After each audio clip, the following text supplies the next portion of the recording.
Hola, ¿qué tal? Bienvenidos a este nuevo podcast referente a los de perforación. Mi nombre es Orimar Riera, soy estudiante de Ingeniería de Petróleo y estudio en la Universidad de Oriente. Y en esta oportunidad les voy a hablar de los sistemas viscoelásticos y polímeros, donde los fluidos viscoelásticos son conocidos también con el nombre de fluidos de reología específica o fluidos biopoliméricos. Estos son fluidos pseudoplásticos, es decir, que tienen un comportamiento el cual es independiente del tiempo y se caracterizan por tener propiedades viscoelásticas, es decir, que son viscosos como un líquido y elásticos como un sólido. Es importante mencionar que un fluido viscoso se deforma o fluye al aplicarle un esfuerzo o una deformación, pero estos no se recuperan al suspenderle esa fuerza. En cambio, un fluido elástico sí recupera su forma original al remover el esfuerzo siempre y cuando no se exceda el límite elástico del material. Un ejemplo de un fluido netamente viscoso es el aceite, mientras que un ejemplo de un fluido viscoelástico son las soluciones poliméricas, ya que éstas presentan ambos componentes de viscosidad y elasticidad, y su grado de elasticidad es más significativo.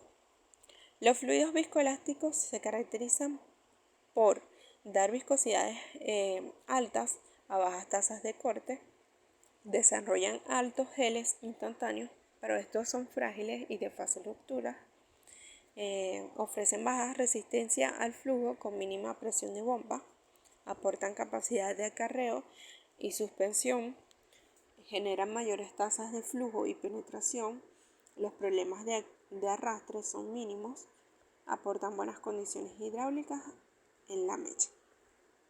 La utilización de los fluidos viscoelásticos, estos fluidos se utilizan para perforar pozos direccionales y horizontales, esto debido a su capacidad de acarreo y suspensión, ya que en esos puntos del pozo de este tipo de pozos, los puntos de máxima desviación y en condiciones estáticas, esos recortes de la formación o ripios van a tender a adherirse a las paredes del hoyo y en esos puntos van a depositarse, lo que podría ocasionar un atascamiento de la tubería, reduciendo también el diámetro del hoyo. Y en este caso, los fluidos viscoelásticos aportan esas propiedades que ayudan a poder suspender en el lodo aquellos fluidos y a que no se depositen en estas zonas. Preparación de los fluidos viscoelásticos. Los fluidos viscoelásticos se preparan con agua fresca o salmuera no saturada y estos llevan pocos aditivos químicos. Antes de su preparación es importante conocer las limitaciones y compatibilidades de sus componentes para lograr un fluido estable. Es importante saber que no se utilizan arcillas comerciales como agentes viscosificantes de control reológico, sino un biopolímero no iónico. Estos desarrollan en el lodo alta viscosidad, capacidad de acarreo, suspensión del fluido, y así como también el control de filtrado. La razón por la cual no se utilizan arcillas es porque estas arcillas agregadas y las de formación son afectadas por los polímeros usados como inhibidores y esto causaría un incremento del costo del mantenimiento del lodo y también podría ocasionar una contaminación por el porcentaje de sólidos arcillosos. En el caso de los polímeros, estos se definen como coloides orgánicos que se utilizan para viscosificar, para controlar filtrado, para adelgazar o encapsular sólidos. Estos son sustancias compuestas por unidades estructurales llamadas monómeros, las cuales se repiten en cadena mediante un proceso de polimerización. Estos monómeros pueden ser iguales o diferentes y las cadenas pueden ser lineales o ramificadas.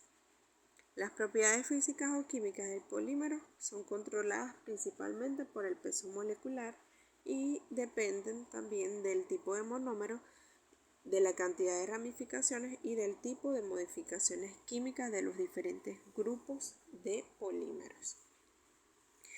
Bien, los polímeros constituyen generalmente aquellos sistemas no dispersos y se clasifican de acuerdo a su origen, a su estructura y a su utilidad. De acuerdo a su origen se clasifican como naturales, modificados y sintéticos, donde los naturales son los que se originan de forma natural y no requieren de cambios químicos en el proceso de manufactura. Estos se utilizan ampliamente debido a su economía. No son solubles en agua y tienden a hidratarse e hincharse.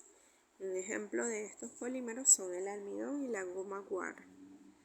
Los polímeros modificados son aquellos que son alterados químicamente con el fin de mejorar su tolerancia a la sal, su solubilidad y su estabilidad térmica. Estos polímeros no son iónicos, son ideales para viscosificar salmueras. Poseen buenas propiedades tixotrópicas, pero carecen de propiedades ribológicas. Un ejemplo de estos son el hidroxietilcelulosa, OHS. Los polímeros sintéticos son aquellos que se elaboran haciendo reaccionar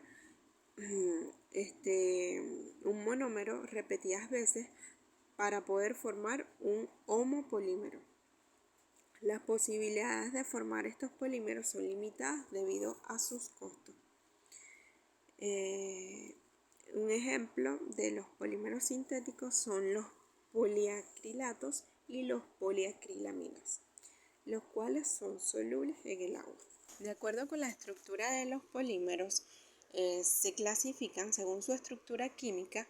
Comprenden dos grupos que se derivan de la celulosa y de los alcoholes, mientras que la estructura física comprende los polímeros iónicos y los no iónicos. Los iónicos son aquellos que poseen cargas eléctricas y que desarrollan viscosidad por ionización y no por solubilidad. Por su parte, los polímeros no iónicos son aquellos que sí son solubles en agua, no poseen cargas eléctricas o estas son muy débiles.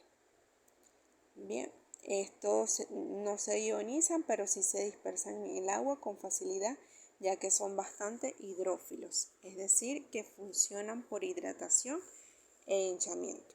La clasificación según la utilidad.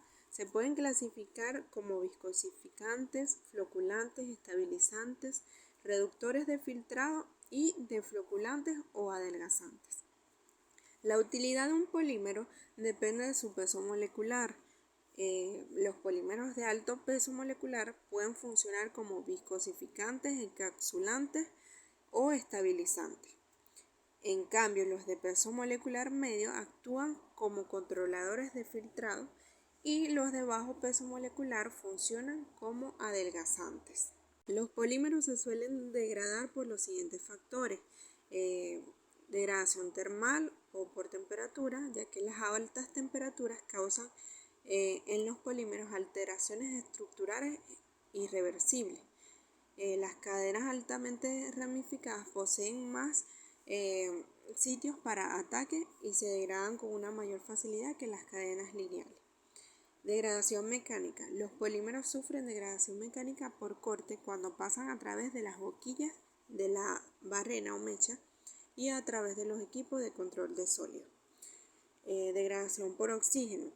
La combinación de oxígeno y las altas temperaturas degradan en forma rápida las cadenas de los polímeros y por esto se hace necesario utilizar aquellos aditivos secuestradores de oxígeno para prevenir esta situación. Los ataques biológicos. Los polímeros naturales, como los almidones, no poseen resistencia alta al ataque bacterial sin la presencia de bactericidas. por lo cual es necesario considerar estos factores que afectan o degradan a los polímeros. Es importante destacar también que los polímeros son utilizados en los lodos de perforación para aportar viscosidad al lodo cuando se requiera de un sistema no disperso que pueda inhibir el hinchamiento de arcillas, de las arcillas perforadas, y en lugar de utilizar un lodo con lignito o lignosulfonato. Hasta aquí los sistemas viscoelásticos y polímeros. Será hasta el próximo podcast de los de perforación.